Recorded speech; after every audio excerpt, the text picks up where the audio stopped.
Hey everyone, welcome back to the Testament of Faith channel. I'm so glad you're here today because we're about to dive into something truly fascinating, a story that doesn't get nearly enough attention. When we think about Adam and Eve's family, what usually comes to mind? For most of us, it's Cain and Abel. Their dramatic tale of rivalry and tragedy is hard to forget. But there's so much more to the picture than just those two brothers. Adam and Eve, the first couple, didn't stop at Cain, Abel, and Seth. They had a whole bunch of other kids, including daughters who rarely get a mention. Today, I want to shine a spotlight on these daughters. Who were they, how many were there, and what can we learn about them? To unpack this, I'll be pulling from some incredible sources like the Holy Bible, the Book of Jubilees, and ancient traditions that give us a glimpse into these overlooked lives. If this sounds like something you're curious about, stick around, give this video a like, drop a comment with your thoughts, and let's journey into this hidden chapter together.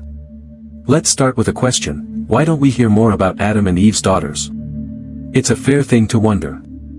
When you flip open the Bible, the focus tends to land on the sons: Cain, the firstborn who took a dark path; Abel, the righteous one whose life was cut short; and later Seth, who carried the torch of faith. Those stories are powerful, no doubt, but they're just part of the bigger family portrait. Tucked away in Genesis 5 verses 4 to 5, there's a little detail that changes everything. It says that after Seth was born, Adam lived another 800 years, and during that time, he fathered sons and daughters. Then, at 930 years old, his long life came to an end. Did you catch that? Sons and daughters. The Bible doesn't give us a headcount or a list of names for these daughters, but it's a quiet nod to the fact that Adam and Eve's household was bustling with more kids than we usually imagine. So how do we dig deeper? That's where other ancient texts and traditions step in, filling in the gaps with names, relationships, and stories that bring these women to life. One of the key sources we'll lean on today is the Book of Jubilees, sometimes nicknamed Little Genesis. If you're not familiar with it, don't worry, I'll break it down. This text is part of the Old Testament Apocrypha, a collection of writings that didn't make it into the standard biblical canon but still hold a lot of historical and cultural weight. Its name, Jubilees, ties to the idea of joy and celebration, and it retells the events of Genesis with extra details, like a director's cut of the creation story. It covers the making of the world, Adam and Eve's life after Eden, and the early generations that followed, giving us a richer view of figures we only glimpse in the Bible. Now, the oldest copy of Jubilees we found dates back to around 700 BCE, but scholars believe it's based on an even earlier work.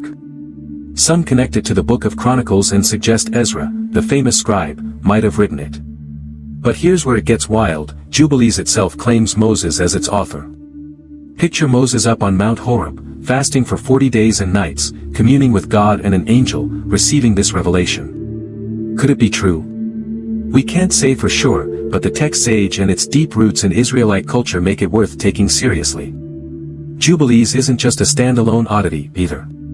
It links to other ancient writings, like the Book of Enoch, which early Christians held in high regard, so much so that it was part of their biblical canon for a time. That connection tells us Jubilees isn't something to brush off.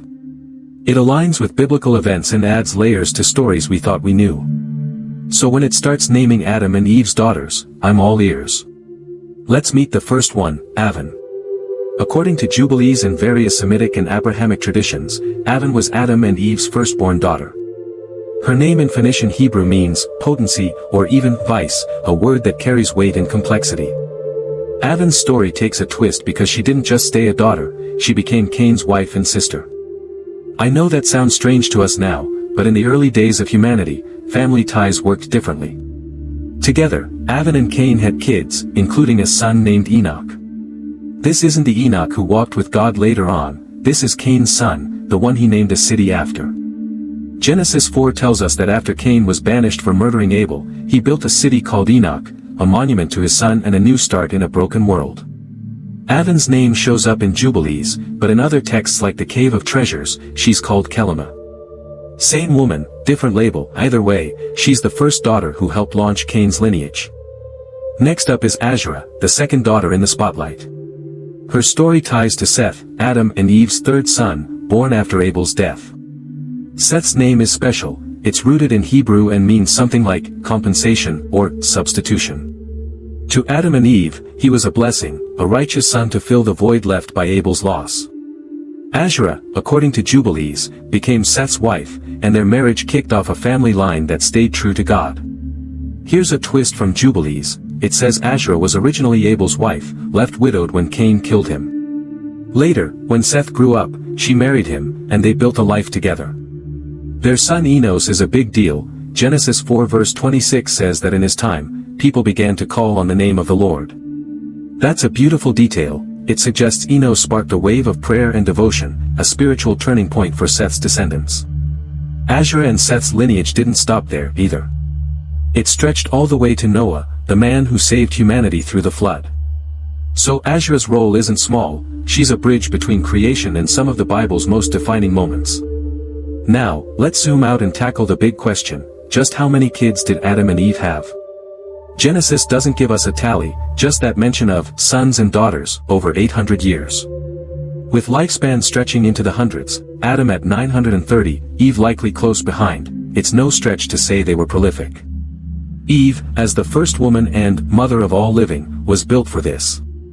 Ancient traditions go wild with estimates, suggesting dozens, maybe hundreds of children.